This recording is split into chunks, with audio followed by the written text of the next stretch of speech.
출애굽기 22장. 법은 사실 우리를 보호하는 것입니다. 법이 없다면 이 사회는 어떻게 될까요? 하나님은 수천 년 전에 이스라엘 백성들에게 공동체 속에서 서로에게 지켜야 하는 책임과 의무를 율법으로 주셨습니다. 법은 약자를 보호하고 공동체를 유지하며 서로 신뢰하도록 하는 목적이 있습니다. 서로 돌아본다는 것은 아름다운 일입니다. 이기주의가 판을 치는 오늘날 교회 안에 그러한 문화가 자리 잡지 못하도록 해야 하겠습니다. 그리고 이웃의 아픔을 함께 나누는 마음이 필요합니다. 18절에는 무당을 언급합니다. 그리고 무당을 죽이라고 합니다. 무당은 사람들을 미혹합니다. 죽은 사람의 영혼을 불러낸다고 주장하고 점을 치며 사람들을 우상숭배에 빠지게 합니다.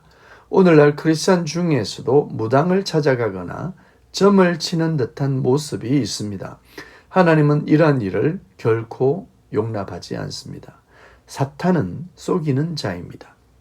그리고 사탄에게도 영적인 능력이 있고 미혹해 하는 일들이 있습니다. 그것을 의지할 때 우리의 영혼은 파괴될 것입니다.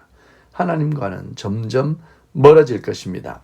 고대 근동 지방에서는 종교 의식으로 수간이 있었고 여러 가지 이유로 이러한 행위를 했습니다. 하나님은 이러한 가증스러운 행위를 용납하지 않습니다. 사람은 하나님의 형상을 따라 지음을 받았습니다. 그러나 죄로 타락한 인간은 짐승이 되려 합니다. 사람과 짐승은 분명한 경계가 있습니다. 여호와 외에 다른 신에게 제사할 때는 죽임을 당합니다. 영적인 세계는 분명하게 존재하며 성경은 여호와 하나님과 그의 천사들과 타락한 천사 사탄이죠. 그와 그를 따르는 존재들이 있음을 말씀하고 있습니다. 여호와 외에 다른 신이라고 드리는 모든 제사는 사탄을 향해 있고 이것은 하나님과 등을 돌린 행위입니다. 세상에 존재하는 많은 종교는 신의 존재를 정의하며 자신이 섬기는 신이 가장 우월하거나 선하다고 말합니다. 그러나 성경은 여호와 하나님 외에는 모두 피조물이라고 설명하며 사탄과 그를 따르는 영적인 존재들은 모두 타락하고 하나님을 떠난 존재라고 설명합니다. 당신을 오직 여호와께 맡기고 여호와 하나님만 예배하시기 바랍니다. 21절에는 타국에서 온 나그네를 압제하거나 학대하지 말라고 합니다. 사회적 약자를 사랑하고 보호해야 합니다.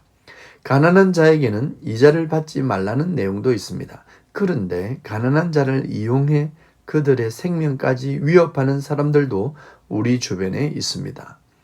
타국에서 온 사람들을 함부로 대하고 거칠고 폭력적으로 대하며 금품을 가로채는 일도 있습니다. 성도는 그 속에 여호와 하나님이 계십니다. 하나님의 마음으로 이웃을 대해야 합니다. 내 이웃이 비록 알 수 없는 타국에서 온 사람이라도 사랑으로 대하시기를 바랍니다. 27절에 하나님은 스스로를 자비한 자라고 말씀하십니다.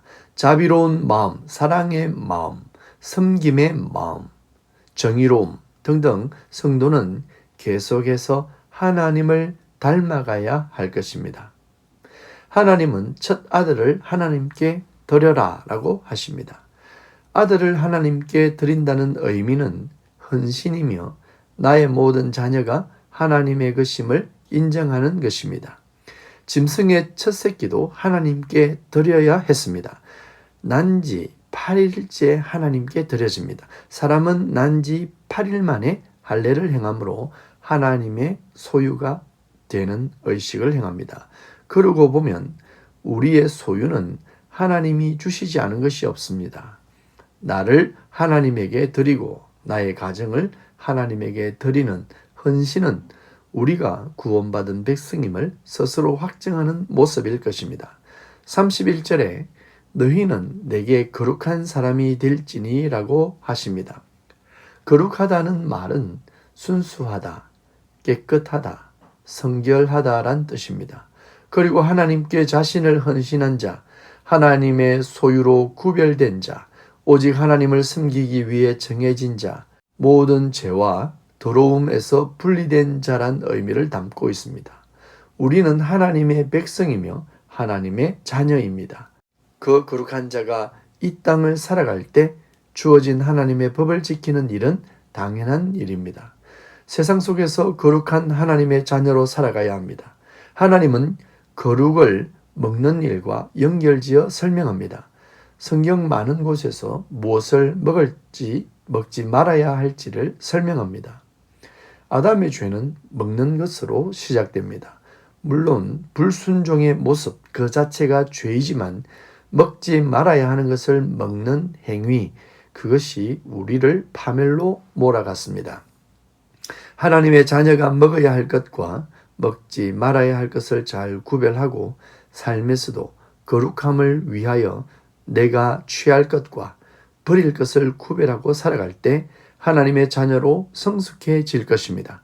오늘 하루도 구별된 삶을 살아가시는 여러분이 되시기 바라며 이 구별을 위해 예수 그리스도께서 오셨고 양과 염소를 빛과 어두움을 구별하실 것입니다. 마라나타